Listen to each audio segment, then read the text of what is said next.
Hello everyone, so today I'm going to be showing you how to become a zombie. So the first step we're going to work on is the teeth for the prosthetic. You are going to want to take some polymorph or thermomorph or some modelling clay or some wax and begin to shape it into these triangular shapes. If you're going to use polymorph, you need to put it in boiling water and let it go clear before you begin to create the shape. So using the same technique as last week, we are going to take some flour and liquid latex, mix it together to create this latex paste, and we're going to work on the eyebrows. So I want this zombie to have raised eyebrows slash forehead. So you're going to want to place down this paste and begin to smooth it out using your fingers and some regular latex on your finger, and make sure all the edges are blended nicely so that when you apply it, it will have a smooth, nice, even placement on your face. Now working on the mouth and big gash exploded cheek that I have decided to make, I am just placing some of this paste down again and not being too careful how it looks on the inside, but blending out the outside place, then putting some liquid latex on my top lip area and placing the teeth into this paste, making sure it still blends smooth into the skin because we want this nice transition between prosthetic to the skin. Then doing the same for the bottom jaw, part of my jaw, I am just making sure it's all smooth and then placing the teeth in the right places so it looks like my actual teeth. I hope that made sense. If it didn't, the video should show you what to do. Then I'm just adding some extra lumps and things onto this exploded part because we really want to exaggerate this gory exploded cheek thing like he's been gnawed at by other zombies. And then I'm just doing the same on the other side but a lot smaller and creating a cheekbone so that the zombie has some definition on his face.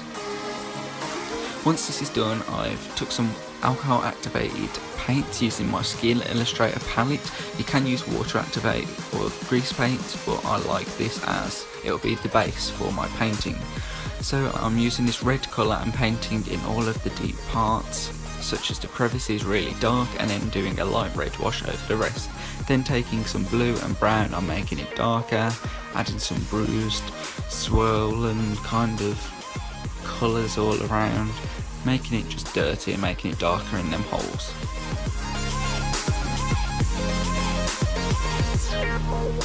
And make sure that it's all covered, and it should look something like this. Make sure that all of the edges are covered also so it blends well. Now for the teeth, I've took them all off the prosthetic. If they were stuck in quite secure, you can paint it on the prosthetic, but I am deciding to stick mine in later on. I'm painting them with this green colour from my Skin Illustrator to make them this yellow dirty colour and adding brown bits. Now peeling off this prosthetic, once it's dry I left it for 24 hours on my face cast. Peeling it off using some powder, make sure that all the edges are nice, that they haven't stuck to each other. You want to be slow and careful with this. It took me about 20 minutes I think to get these off, but the slower you take the better it'll look when it's off. So just pushing all my hair up my face, I'm taking this prosthetic and making sure it fits perfect to where I want it to go, which it does. Then taking some liquid latex and a sponge, and we're just going to start measuring up and sticking that down. So applying latex onto the back of the prosthetic piece, placing it onto my face just to get a rough outline of where the latex needs to be, and then filling all of that in with some latex and letting that dry clear. Once that's dry, as you can see here, I'm putting more latex on that prosthetic and placing it in the right place and pressing it down. This will make the piece stay on longer as the latex is more secure. Then blending the edges using latex and doing a thin layer on all of the edges just to create that smooth transition from skin to prosthetic so it's nice and smooth and looks cool, it gives a good effect. If you need to add tissue like I have here underneath, you can. Just make sure that it all blends nice and smooth and that you can match it up to the correct colours and things like that.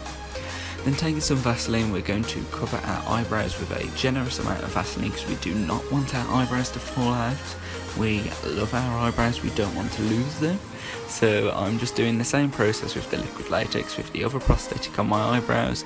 The Vaseline will act as a barrier so the hairs of your eyebrows don't get pulled off your face when you remove the prosthetic, as latex doesn't stick to Vaseline. And then I am just sticking all of the edges down and using some tissue to create a rough textured skin. Just crinkling it up and sticking it down. This will just look like rough skin, so it's not smooth. Then taking some black water activated face paint, so I'm working in all of the deep bits, such as between my mouth, in my cuts, in them dark bits and around the edges, and just blending that out with a sponge. Just touching up some bits with some latex and tissue which didn't stick down too well around my nose, and then continuing on with some red and black face paint all over my neck and ears and chin and all of that. And as you can see now, now I did paint all of my face like this and realised it's not what I want, so I mixed some green and white cream paints together and painted my forehead and highlighted with that on my cheekbone that I created and on my eyebrows I focused on, then blending around my face with some black face paint, making sure it's blended nice and smooth. And this just gave me this nice pale dirty zombie kind of effect. Then just putting some conditioner hair, just normal shower hair conditioner in my hair to make it greasy and look wet and unwashed and dirty. And then the best part, adding the blood. So I'm adding some thick clotted blood in them deep parts that we painted dark at the first place and between my teeth and in my cheeks. This will give the depth and nice deep cut kind of effect. And then adding the runny blood in everywhere else that you want it to be, splattering it all over my face and in my hair. And that is the finished piece.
So thank you for watching this week's video, guys. If you enjoyed this video, please be sure to check out all of my other videos, like, subscribe, share, do all of that stuff. Check the links in the description for my social media accounts where I'll post extra pictures and short videos that I have filmed on my social media accounts.